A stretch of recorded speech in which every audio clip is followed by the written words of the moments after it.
The room was too quiet for a place built to hold applause. Somewhere on the third floor of an old brick lecture hall at Georgetown University, two men sat across from each other. No cameras, no staff, just 2 cups of coffee cooling between them, and the hum of the building's antique radiator whining like it was trying to listen. Bill Clinton leaned back in his chair, hands folded over a manila folder that hadn't been opened.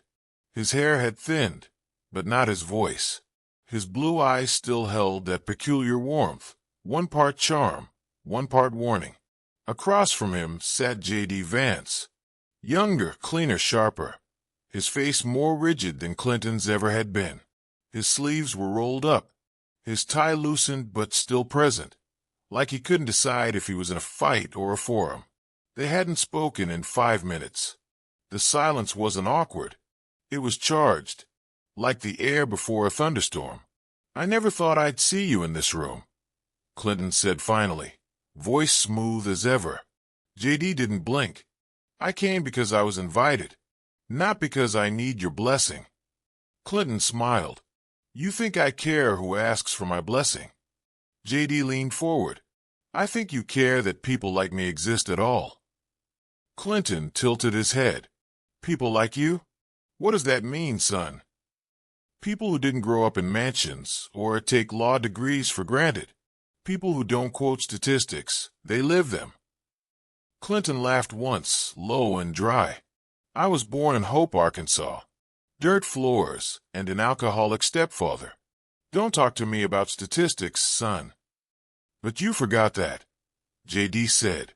"Somewhere along the way, between the donors, the speeches, the scandals, you forgot." Clinton's smile faded just enough to show the teeth behind it. "And you think you're different? You think just because you wear your struggle on your sleeve, it makes you more real?" "I don't hide where I came from." "No," Clinton said, tapping the folder. "But you sure as hell market it." That landed. J.D.'s jaw tensed, but he didn't reply. Clinton continued, softer now. "You know what I see when I look at you. A younger me. Angry. Determined. Dangerous. And you know what I see." J.D. replied. A man who thought charisma could replace truth. The air snapped between them. Then Clinton picked up the folder, flipped it open, and slid a single sheet across the table. J.D. looked down. A photo. A boy in an alley. Cincinnati. Maybe 10 years old. Shirt torn. Face hollow. "Do you remember him?" Clinton asked. J.D. frowned. "No. He came to one of your rallies. His mom said he hadn't eaten in 2 days. You shook his hand. Told him you'd fix things. Then you walked away." J.D.'s voice dropped. "That rally was 3 states ago. 3 weeks ago." Clinton nodded. "Exactly." The radiator hissed louder. J.D. looked down at the photo again, this time longer. Clinton stood up, slow and deliberate. "The thing about power, son, is that it doesn't forgive memory lapses. Not when people believe in you." J.D. stood too, folding the photo and slipping it into his jacket. "Then maybe I should stop being someone they believe in." Clinton narrowed his eyes. "Or maybe you should become someone worth believing in." They stared at each other. No cameras, no audience, just 2 Americas facing off in a forgotten room. And outside, the crowd was beginning to chant.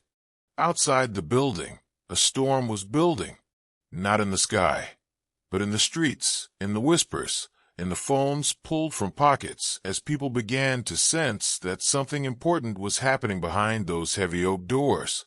Inside, J.D. Vance walked down the hallway alone. The photo still burned against the inside of his jacket pocket. That kid, no name, no headline, had somehow landed between his ribs like a question he couldn't answer. He reached the stairwell, pulled out his phone, and hesitated. No signal. Of course. Georgetown's old walls were thick, like they were built to trap echoes. And maybe guilt. Back in the lecture room, Clinton hadn't left. He stood by the window, watching the people gathering outside. Signs, phones, journalists pushing past students. It reminded him of another time, another fire he tried to walk through. But this one wasn't his. Not yet. An aide slipped into the room. Young, nervous. "Sir," she said quietly, "they know you're both in here." Clinton didn't look away from the window. Let them wonder. The aide hesitated. "There's a story going around, online, about the meeting. People think it's a confrontation. Some are saying it's about legacy. Others think it's about endorsement." Clinton turned slow. "And what do you think it's about?" She swallowed. "Honestly, sir, I think it's about a fight no one expected, but everyone needed." Clinton almost smiled. Downstairs, JD finally found an open courtyard. The signal returned with a flood of notifications, text messages, missed calls, tags, photos of the building, speculation, noise. He scrolled through it like a man reading his own obituary. Then a message caught his eye. From Travis, his closest aide. "You're trending. Not because of what you said, but because people think you're about to say something that matters." JD stared at the message. The photo in his jacket pressed harder against his ribs. Maybe it was time he stopped reciting the same lines and started answering for what came after the handshake. Clinton stepped outside minutes later. The crowd stirred instantly, like wind cutting across a dry field. Phones lifted. Reporters leaned in. But Clinton didn't go to the podium. He walked straight to JD, who was standing near a small stone fountain alone. JD didn't move. They stood again, face to face, this time with the world watching. Clinton leaned in, voice just low enough. "You can still turn this into something real." JD didn't blink. "That's what scares them." Clinton nodded. "Good." Then, loud enough for the crowd to hear, Clinton said, "Senator Vance and I had a conversation. Not a debate, not a battle. A conversation about what's broken and what still might be fixed." Flashbulbs burst. Reporters shouted. But Clinton raised a hand. "And I'll say this, whether I agree with him or not. J.D. Vance remembers where he came from. And so do I." Then he walked away, leaving J.D. surrounded. For a moment, J.D. didn't say anything. But then he stepped forward. The microphones snapped toward him like moths to a match. J.D.'s voice was steady. "I didn't come here for approval, and I didn't ask for a blessing. But I listened to a man who's seen more than I have. And I realized, legacy isn't just what you build. It's what you're willing to burn if it means others get to walk through the fire after you." Gasps. Silence. A pause. JD continued, his voice rising now. "This isn't about party. It's not about age. It's about who still believes the people matter more than the title. If you're watching this, and you feel forgotten, know this. I didn't forget you. I just had to be reminded." And with that, he stepped back. The crowd didn't cheer. Not yet. But they didn't look away either. The photo wouldn't leave him alone. 3 days after the Georgetown encounter, J.D. Vance sat in his Senate office staring at it again. The boy's eyes haunted him, not because of what they showed, but because of what they hid. Pain compressed into silence. Hunger that didn't beg, just existed. J.D. had seen that face before. In mirrors, in old yearbooks, in shelters in Middletown. And he had walked past it, just like Clinton said. He picked up the office phone. "Travis, I need help finding someone. Fast." Within minutes, his aide appeared. "Who is it?" J.D. held up the photo. "I shook this boy's hand at a rally in Cincinnati 3 weeks ago. I need to know his name, where he lives, who takes care of him, if anyone does." Travis blinked. "We don't usually follow up on handshake moments." JD's voice was low. "We do now." The search took 2 days. The campaign photographer had captured the same boy in a series of shots, blurred in the background, clutching a torn backpack. JD had spoken to a dozen people that day, maybe more. But one image, caught just off stage, showed the boy being pulled away by a thin, tired woman with hospital bracelets still on her wrist. Travis tracked her down through a network of shelter contacts and a food bank worker who remembered her name, Linda Merrick. They found her living in a converted church basement in Price Hill. The boy's name was Eli. He was 9. No father. No steady school enrollment. No address that lasted more than 2 months. But his name was real. His hunger was real. And JD had told him, without realizing it, that someone like him mattered. Now JD had to prove it. He didn't call press. Didn't take security. Just showed up. The church smelled of mildew and boiled pasta. A pastor met him at the side door, confused but polite. "You here for the Merricks?" JD nodded. Linda was seated in a corner, folding donated clothes. When she saw him, her eyes widened, not with awe, but with suspicion. "You the man from the stage?" she asked, standing protectively in front of her son. JD nodded again. "I am." Eli peeked around her leg, his eyes unchanged. JD knelt eye level. "Hi, Eli. I owe you an apology." The boy didn't answer, just stared. Linda spoke instead. "We didn't ask for anything." "I know," JD said. "That's why I'm here." He reached into his coat, not for a check, but for a card. "This is the number to a caseworker in my office. She's already spoken with a local program that can place you in transitional housing, private room, first-floor kitchen, no shared bathrooms. It's not forever, but it's a start." Linda's hand trembled as she took the card. JD turned to Eli. "I can't fix everything, but I want you to know I remember." Eli's voice was barely a whisper. "You came back." JD's throat tightened. "I said your name mattered. I needed to prove it." Then he stood, nodded to Linda, and left. No cameras. No speech. Just a man following through. Back in D.C., JD sat alone that evening, the office lights low. The chair across from him was empty, but in his mind he saw Clinton again, sitting back in that lecture hall, smirking. Legacy isn't what you build, JD thought. It's what you answer for. And he was just getting started. Bill Clinton hadn't done a live interview in months. He gave speeches now, curated, historical, safe.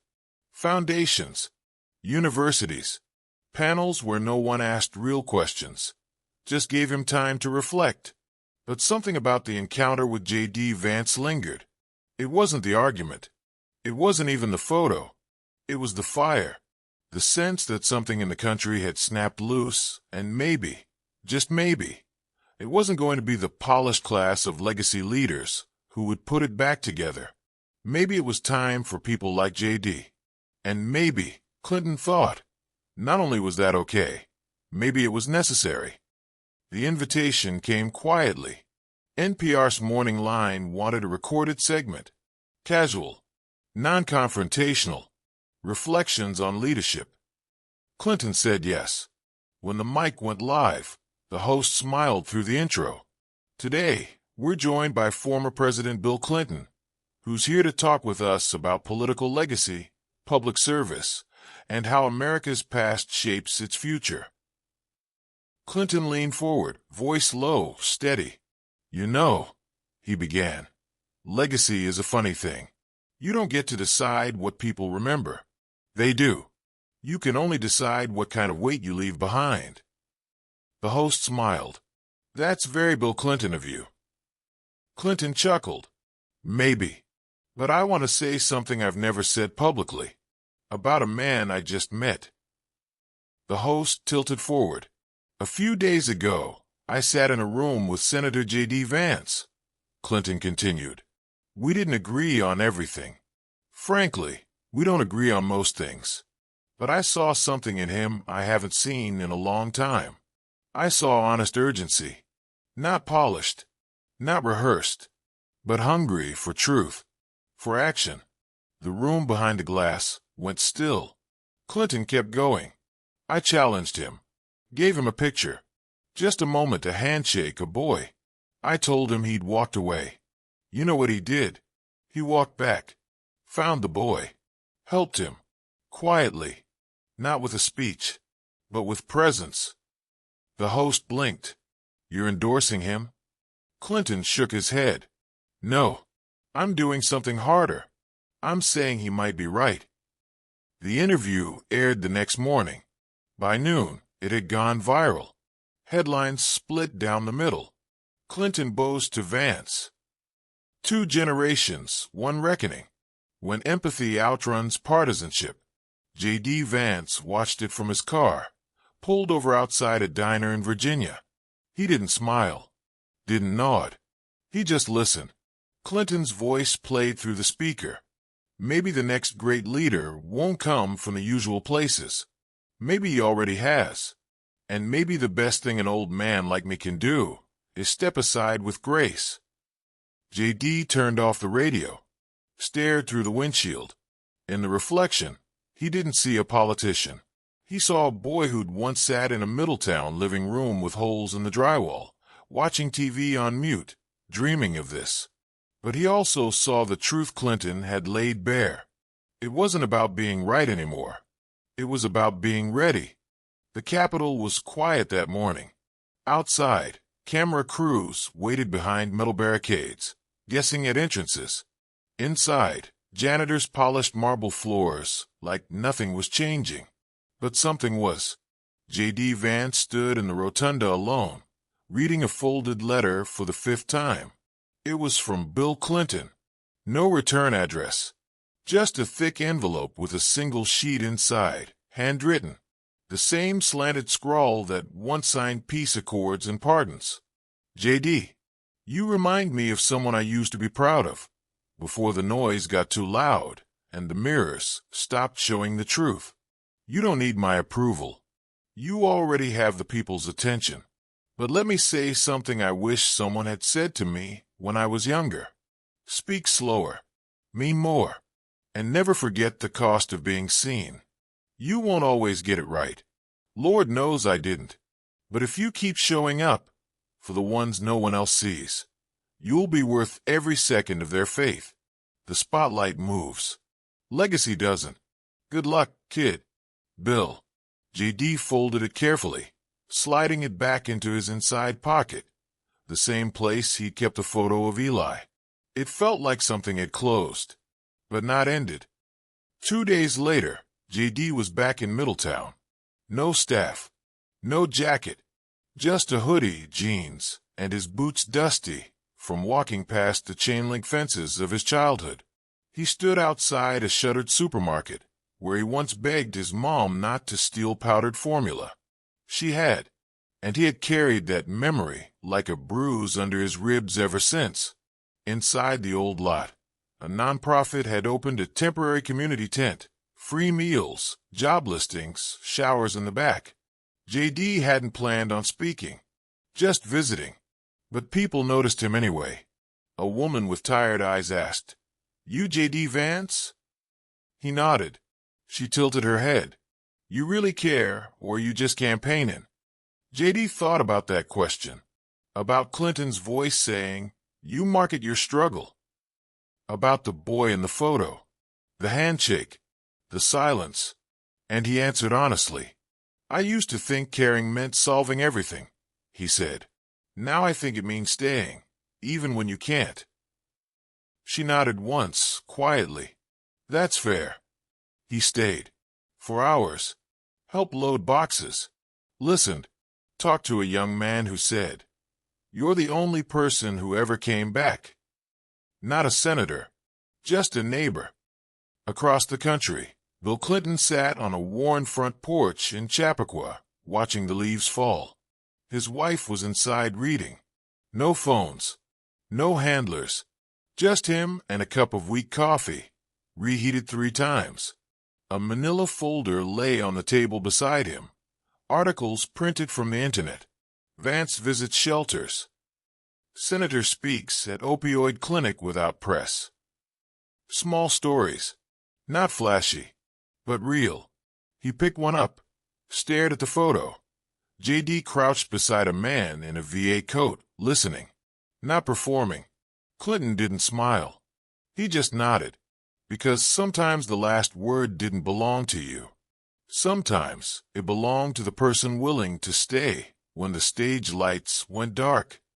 1 week later, JD gave a speech. Not televised. Just a town hall in a high school gymnasium. No banners. No podium. He stood on the floor with the crowd.